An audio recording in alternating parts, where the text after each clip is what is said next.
Fala pessoal, eu sou o Rodrigo Eng e esse é mais um episódio do podcast do Layup, informação de bandeja sobre a NBA, em parceria com a Rádio Sport Clube, que você pode ouvir em radiosportclube.com ou no seu smartphone usando o aplicativo Radiosnet, disponível para iOS e para Android. Hoje é dia 7 de janeiro de 2019, uma segunda-feira, um calor miserável aqui em São Paulo e eu estou gravando o episódio número 146 do podcast do Layup, cujos assuntos serão os seguintes. No primeiro período eu vou fazer o nosso tradicional resumão da semana 12 agora, né, que se encerrou, com destaque para a campanha do Brooklyn Nets, que chegou à metade da temporada regular em 7º lugar na Conferência Leste. Vou destacar também a partida entre Sacramento Kings e Golden State Warriors, na qual foi registrado um recorde da NBA em arremessos de fora do perímetro convertidos. Vou falar também sobre a sequência de 12 partidas de James Harden, com pelo menos 30 pontos, e a decolada do San Antonio Spurs, graças a esse gênio que é Greg Popovich. No segundo período, eu vou falar sobre a saída de Tom Thibodeau, lá do Minnesota Timberwolves, né? Vou falar sobre tudo que deu de errado na passagem de Tom Thibodeau pelo Wolves.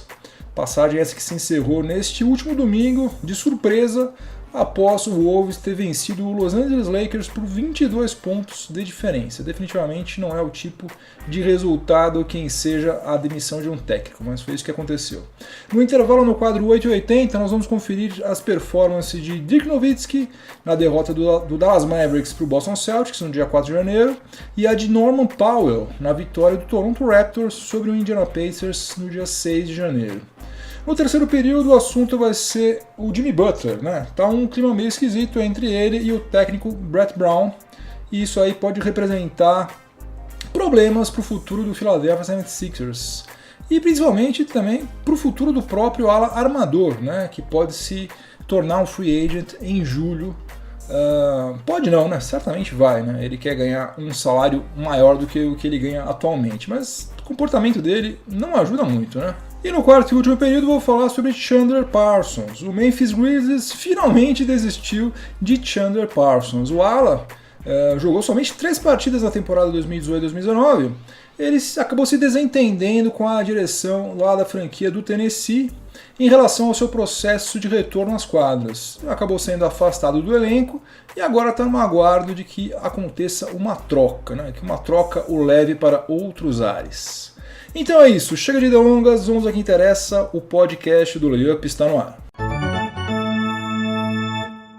Já foram disputadas 590 partidas da fase de classificação, o que representa praticamente 48% da temporada regular 2018-2019. E hoje, antes da rodada do dia 7 de janeiro, nós temos o seguinte: Toronto Raptors é o líder do leste, seguido muito de perto pelo Milwaukee Bucks em segundo lugar e não tão de perto assim pelo Indiana Pacers em terceiro. Na parte de baixo da tabela do leste, nós temos New York Knicks em 13º, Chicago Bulls em 14º e Cleveland Cavaliers em último. O grande destaque do leste atualmente, na minha opinião, é claro, fica por conta do Brooklyn Nets, que está em 7º lugar com uma campanha de 20 vitórias e 21 derrotas, depois de ter disputado já 41 jogos, portanto está exatamente na metade da temporada e hoje estaria classificado para os playoffs, né? Enquanto times como Detroit Pistons e Washington Wizards, por exemplo, ficariam de fora. A última vez em que o Nets chegou na metade da temporada regular com campanha melhor do que essa foi em 2012 e 2013. Exatamente a primeira temporada depois da transferência de sede de New Jersey para Nova York. Naquela temporada o Nets chegou à 41ª partida com 25 vitórias e 16 derrotas. Acabou a fase regular com 49 vitórias e 33 derrotas, que foi a 4ª melhor campanha do leste. E acabou sendo eliminado na primeira rodada dos playoffs pelo Chicago Bulls em uma série que teve 7 partidas. No oeste nós temos o Denver Nuggets, líder, seguido pelo Golden State Warriors em segundo e pelo Oklahoma City Thunder em terceiro. E os 3 piores times do oeste são atualmente Dallas Mavericks em 13º, New Orleans Pelicans em 14º e o Phoenix Suns em último. Em toda a NBA atualmente só temos 4 times com um retrospecto de 8 vitórias nas últimas 10 partidas. São eles Milwaukee Bucks e Denver Nuggets, o que não é surpresa alguma, porque são times que estão fazendo uma boa campanha desde o início da fase regular, e 2 times texanos, o Houston Rockets e o San Antonio Spurs. E aí nós precisamos falar de 2 personalidades da NBA. Primeiro, James Harden, né? O que esse cara está jogando é um absurdo. Nas últimas 12 partidas, desde quando ele despejou 50 pontos sobre o meu Lakers, ele está registrando média de 40,8 pontos, 6,9 rebotes e 9,3 assistências por partida.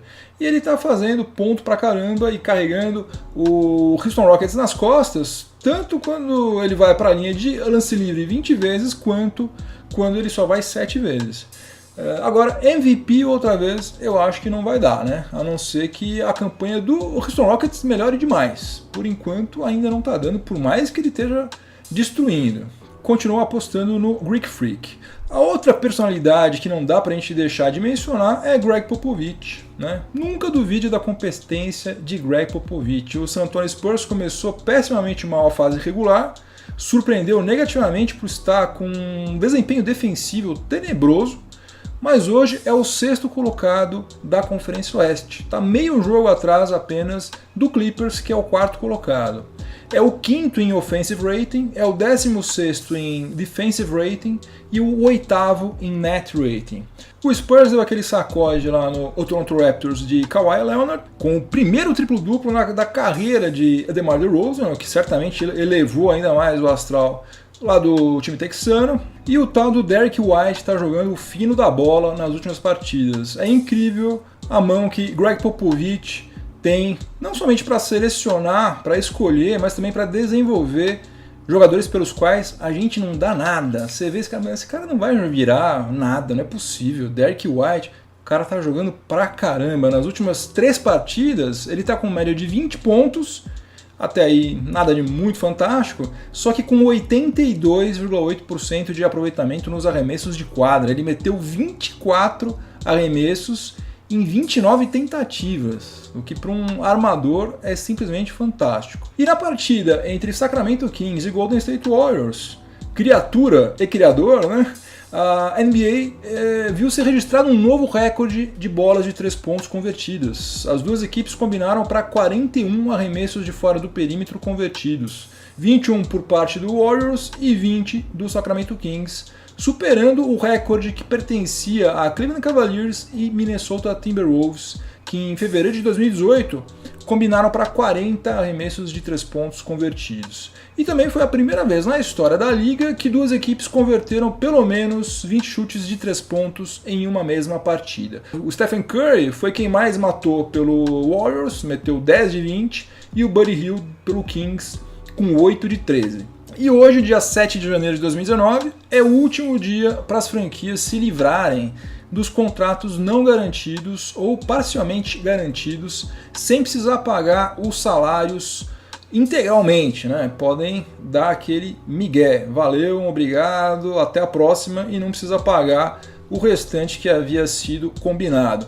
Por conta disso, temos alguns recém-desempregados. O Ron Baker, ex-New York Knicks, aquele rapaz que parece que saiu de uma série de TV americana lá dos anos 70, ele foi dispensado pelo Washington Wizards depois de uma passagem meteórica lá pela capital norte-americana.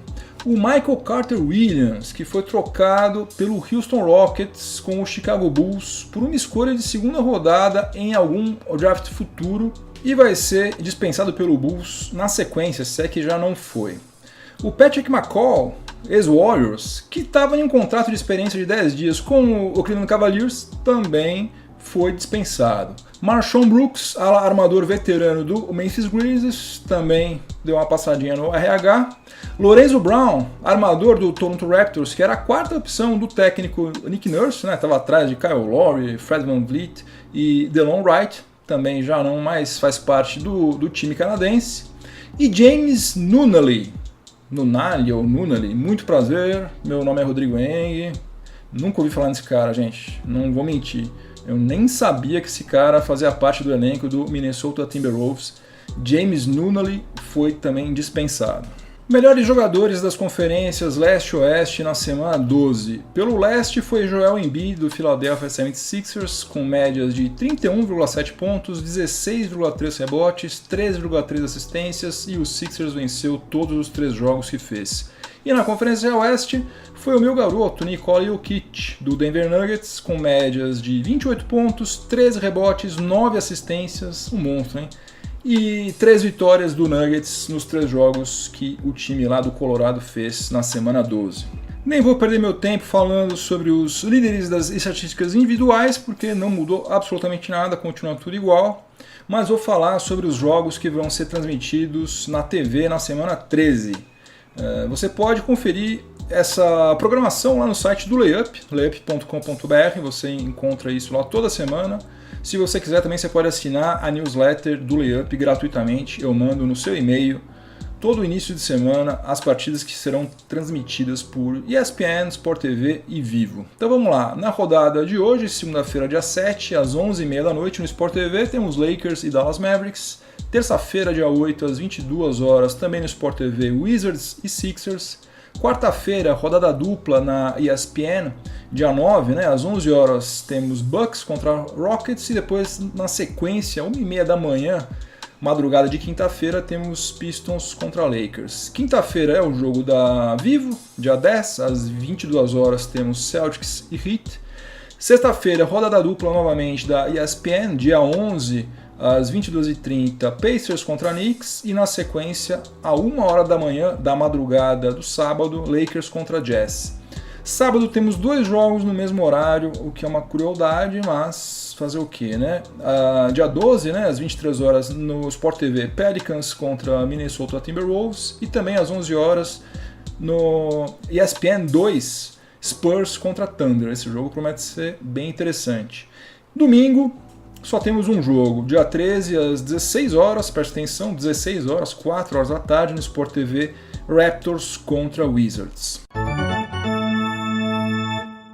No segundo período do podcast do Layup, em parceria com a Rádio Sport Clube, eu vou falar sobre a demissão de Tom Thibodeau, lá do cargo de head coach e também de presidente das operações de basquete do Minnesota Timberwolves.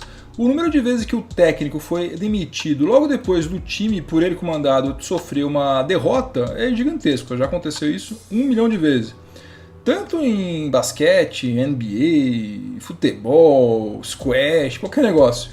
Agora a gente acabou de presenciar algo muito raro, Um técnico ser demitido cerca de 2 horas depois do seu time ter derrotado um adversário por 22 pontos de diferença no placar final. Foi isso que aconteceu com o Tom Thibodeau, que era, como eu já falei, head coach e presidente das operações de basquete do Wolves desde abril de 2016 e perdeu o emprego menos de 2 horas após o seu time vencer o Lakers com extrema facilidade, Pois é, foi esse o tempo em que derrotar o Lakers dava prestígio para alguém. Não adiantou de nada para o nosso amigo Tibbs. O timing dessa demissão realmente foi bem estranho, Mas ninguém pode contestar o mérito da decisão em si, Porque o trabalho do Tom Thibodeau no Wolves foi um fiasco. Eu cansei de tecer críticas a ele aqui por causa disso, Decepção é pouco para classificar o que ele fez nesses 2 anos e meio lá em Minneapolis. Para começar, Tibbs era um técnico considerado um verdadeiro guru da defesa lá na NBA por conta do ótimo trabalho que ele tinha feito no sistema defensivo do Chicago Bulls entre 2010 e 2015. Só que esse técnico que fez tudo isso desapareceu. No Wolves a gente não viu nenhum sinal disso. Na época em que ele foi contratado, eu até escrevi um artigo lá no layup.com.br cujo título era o seguinte: Tom Thibodeau e Wolves, o casamento perfeito. Eu errei feio. Eu achava que ele ia conseguir fazer alguma coisa parecida com o que ele fez no Bulls. Ele não fez. Agora, a minha lógica era linear e era bem simples, O cara era considerado um dos melhores estrategistas em matéria de marcação, E estava desempregado.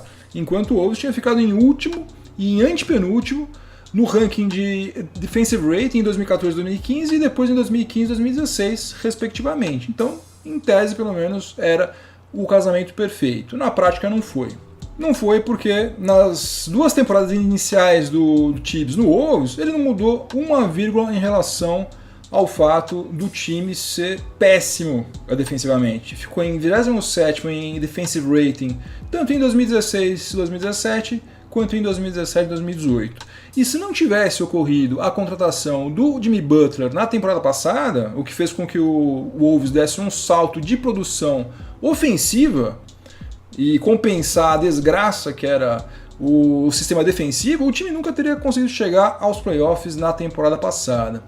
Agora, a verdade é que a coisa já começou mal quando o Glenn Taylor, né, que é o acionista majoritário lá do Minnesota Timberwolves, né, o dono, né, o cara que faz todos os cheques por lá, aceitou que Tom Thibodeau acumulasse as funções de head coach e de presidente das operações de basquete, porque comandar um time já é suficientemente complicado. Agora, gerenciar uma franquia ao mesmo tempo é insano, né? Imagina uma pessoa sozinha fazendo ambas as coisas, né? Claro que não estava sozinho nessa, né? Tinha equipe, general manager, assistentes técnicos, executivos, coisa e tal. Agora, a palavra final dele tinha um peso gigantesco em qualquer contrato, negociação, troca. Afinal de contas, o cara era o presidente, né?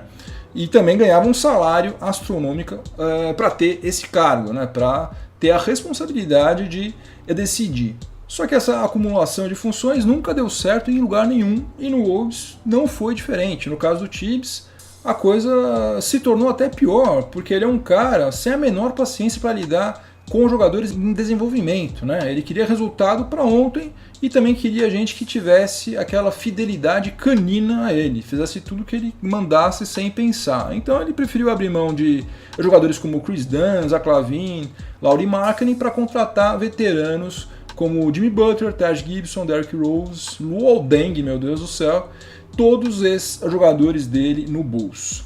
E aqui eu quero deixar uma coisa bem clara, eu não achei a contratação do Jimmy Butler ruim, pelo contrário, o Wolves virou um outro time com Jimmy Butler, e se ainda pudesse contar com ele agora, certamente estaria numa situação bem melhor. Queimar ativos para você contratar um cara desse calibre é uma decisão que, do meu ponto de vista, faz sentido. Agora, a contratação dele se tornou ruim quando o Tibbs não teve jogo de cintura, não teve diplomacia, né, para convencer Jimmy Butler a ficar por lá, né? Porque na prática ele acabou trocando Jimmy Butler, um All-Star de 29 anos, por Dario Saric e Robert Covington, sendo que o contrato do Saric acaba em 2020. Ou, se você preferir, trocou Zach LaVine, Chris Dunn e Lauri Markkanen, que eu acho que vai ser uma estrela da NBA, por Saric e Covington. Péssimo negócio.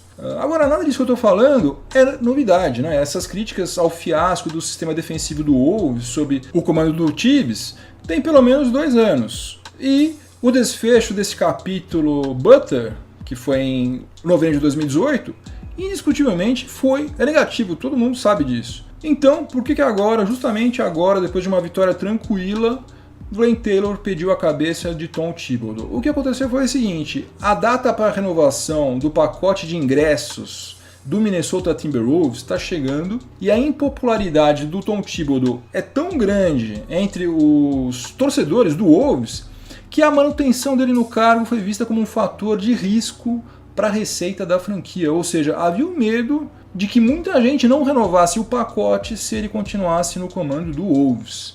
E como a franquia já é a penúltima da NBA em média de público e em lotação também, Glenn Taylor mandou Tom Thibodeau passear. Quer saber? Vai embora você, porque eu preciso de dinheiro para pagar as contas. E aí entra em ação novamente aquele velho bordão: a NBA é um grande negócio.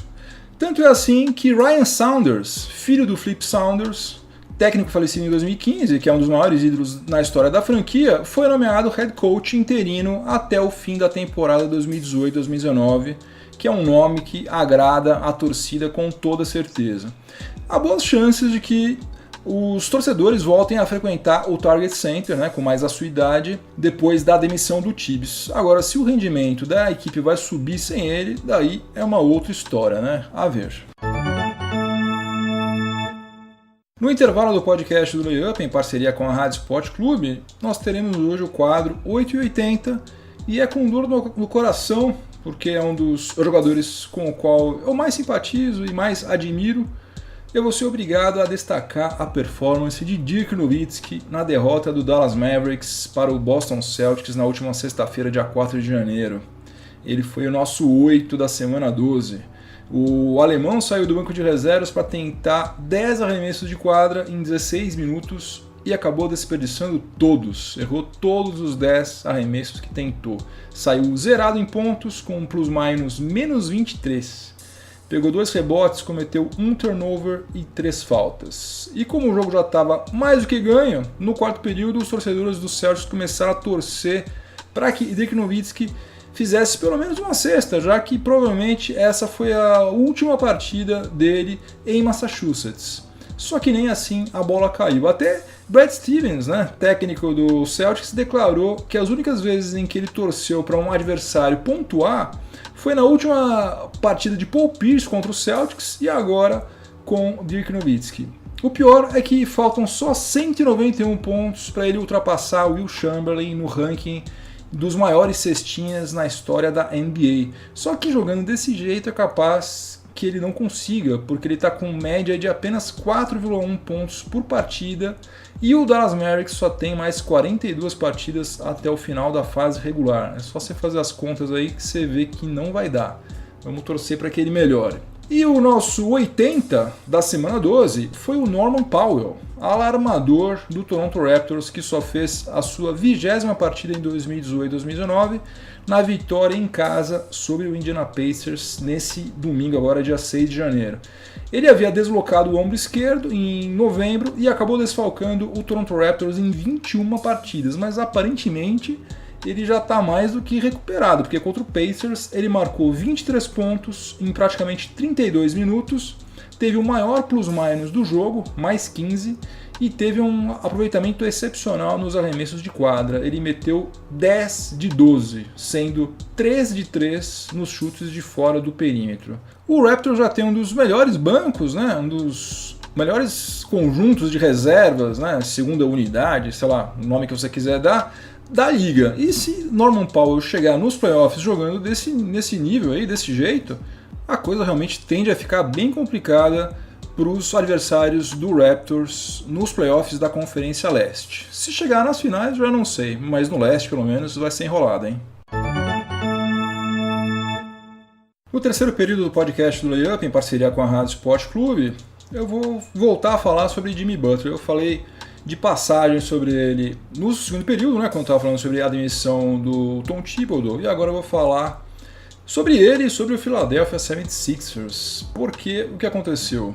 Segundo uma reportagem assinada pelo Adrian Wojnarowski e pela Ramona Shelburne, que são ambos jornalistas lá da ESPN norte-americana, o Jimmy Butler criou mais uma confusão, Ele criticou o plano de jogo do técnico Brett Brown durante uma sessão de vídeo dos Sixers lá em Portland, depois de um atropelamento por 129-95, um jogo no qual, aliás, Jimmy Butler marcou apenas 5 pontos e converteu 2 arremessos de quadra em 12 tentativas. Quem não está muito familiarizado com o universo da NBA talvez fique se perguntando que diabos é uma sessão de vídeo, será que os caras colocam o DVD do Pocahontas para ficar assistindo? Não, não é isso. Lá existe o costume de o técnico apresentar lances dos jogos para apontar o que deu certo, o que deu errado, o que precisa ser corrigido em matéria de posicionamento, transição, etc. e tal. E como eles raramente têm tempo para treinar nessas road trips, nessas sequências de jogos que eles fazem fora de casa, essas sessões de vídeo são bastante importantes para fazer ajustes. E as fontes ouvidas nessa matéria aí do Woj e da Shelburne disseram que as críticas feitas pelo Jimmy Butler foram em um tom que pode ser considerado desrespeitoso, Muito embora outras pessoas também tenham dito que ele só usou aquela mesma franqueza de sempre, E todo mundo sabe que ele não é dos caras mais diplomáticos, mais tranquilos, Ele não pega leve. Aliás, cá entre nós, é preciso ter muita cara de pau para você criticar o técnico depois de chutar 2 de 12, Mas enfim, Jimmy Butler é Jimmy Butler. E coincidentemente ou não, o Jimmy Butler ficou de fora das 2 partidas seguintes, contra o Phoenix Suns e contra Dallas Mavericks. Aliás, foram 2 vitórias dos Sixers. e ficou de fora para todos os efeitos por causa de uma contusão na virilha. Em princípio ele vai estar de volta, vai estar de volta, ele vai estar à disposição, né? Se ele vai estar de volta para atuar mesmo, se ele vai estar em quadra, já não sabemos, mas em princípio ele vai estar à disposição do técnico Brett Brown para jogar na terça-feira contra o Washington Wizards. Agora, mesmo que o Jimmy Butler não tenha sido desrespeitoso, o certo é que ele não estava satisfeito. E a gente já viu no Bulls e no Wolves recentemente o que acontece quando ele não está satisfeito. Ele torna o vestiário um inferno, até as coisas acontecerem do jeitinho que ele quer. Só que dessa vez ele talvez não esteja sendo muito inteligente, porque ele está atrás de um contrato pelo teto salarial e vai se tornar um free agent em 2019. Agora, por melhor marcador e pontuador que ele seja, qual é o general manager que vai queimar uma fatia significativa do seu orçamento e também vai colocar em risco a dinâmica de relacionamentos, digamos assim, do seu elenco, com um cara que já criou caso em todas as franquias por onde passou, literalmente? O Sixers investiu pesado para contratar Jimmy Butler e tem, ou tinha, em mente um planejamento a longo prazo, né? Eles queriam manter esse Big Three aí formado por Simmons, Butler e Joel Embiid. Agora, o Embiid já veio a público reclamar do seu papel no elenco dos Sixers depois da chegada de Jimmy Butler. E agora aconteceu esse episódio aí protagonizado pelo próprio Butler. Então fica realmente difícil prever que caminho o Elton Brand, que é o general manager dos Sixers, vai seguir. Uma coisa certa, o Sixers precisa de Jimmy Butler motivado e dentro de quadra se quiser ir longe nos playoffs, né? Embora Bucks, Raptors e Pacers estejam fazendo campanhas melhores atualmente, eu acho que o Sixers com Butler pode até representar o leste nas finais. Não que seja uma coisa provável, mas eu acho que é algo possível, não é um sonho. No quarto e último período do podcast do Layup, em parceria com a Rádio Sport Clube, eu vou falar sobre uma das contratações mais mal sucedidas na história da NBA e que está em vias de ir para o vinagre. Quem é bem mais jovem do que eu, tem 46 anos de idade, já sou um tiozão, e essa expressão ir para o vinagre era bastante usada lá nos anos 70, anos 80. Eu sinceramente não sei se a molecada sabe o que quer dizer ir para o vinagre. Ir para o vinagre é o seguinte: se você tem um vinho maravilhoso, sensacional, você deixa aquele vinho envelhecer. Se ele for bom de verdade, quanto mais o tempo passar, melhor ele fica. Agora, vinho ruim, depois de algum tempo você vai lá abrir, puxa, eu esperei 10 anos aqui, agora eu vou abrir esse vinho aqui. Se o vinho era ruim, quando você abrir, aquilo ali virou um vinagre, virou uma coisa que não serve para nada. Se você tomar aquilo ali, você vai passar mal. Então é isso. Na verdade, essa contratação aí já estava no vinagre há muito tempo, né? Mas é que agora as partes decidiram reconhecer isso. Em julho de 2016, o Memphis Grizzlies desembolsou 94 milhões de dólares. Imagina só, gente, 94 milhões de dólares. Dá para pagar a dívida externa de muito país eco aí. Para contar com os serviços do ala Chandler Parsons, o cara que faz muito sucesso com as moças, aliás, com 94 milhões de dólares no banco, acho que todo mundo faz, mas há pelo menos 3 anos tem feito mais sucesso com as médicas e com as enfermeiras. A vida dele nesse período aí tem sido contar dinheiro e se recuperar eternamente de lesões no joelho. Na temporada 2016-2017, foi a primeira temporada dele no Tennessee, o Chandler Parsons jogou apenas 34 partidas e teve um aproveitamento grotesco nos arremessos de quadra, 33,8%. Muito diferente do rendimento que ele apresentou no começo da carreira lá no Houston Rockets. E em 2017 e 2018 ele atuou em 36 partidas e agora, nessa atual, ele só tinha jogado 3 vezes, 3 joguinhos apenas. Ele estava se preparando para voltar pela milésima vez quando o general manager do Grizzlies, o Chris Wallace, falou o seguinte: legal, você vai voltar? Beleza, mas você vai voltar para o nosso time lá da D-League, o Memphis Hustle, e quando a gente tiver confiança de que você está em condições de atuar novamente na NBA, especialmente no setor defensivo, daí sim a gente traz você de volta para o Grizzlies. Só que nem o Parsons e nem o agente dele gostaram dessa coisa em aberto, né, sem um prazo definido para ele ser reintegrado ao elenco. Até porque ele está liberado pelo departamento médico do Grizzlies desde o dia 21 de dezembro. Né, já faz um tempinho ele queria efetivamente jogar no Memphis Grizzlies, né, que afinal de contas é o time que paga 94 milhões de dólares para ele. Daí parece que houve um princípio de queda de braço, mas o front office resolveu acabar com a brincadeira e afastar definitivamente Chandler Parsons do elenco.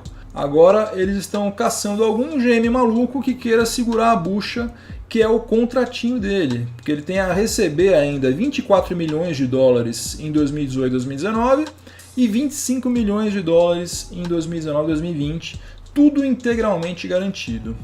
A relação custo-benefício desse contrato do Parsons seguramente é uma das piores na história da NBA. Em 2 temporadas e meia, ele só atuou em 73 partidas pelo Memphis Grizzlies, o que dá em média 783 mil dólares por uma partida.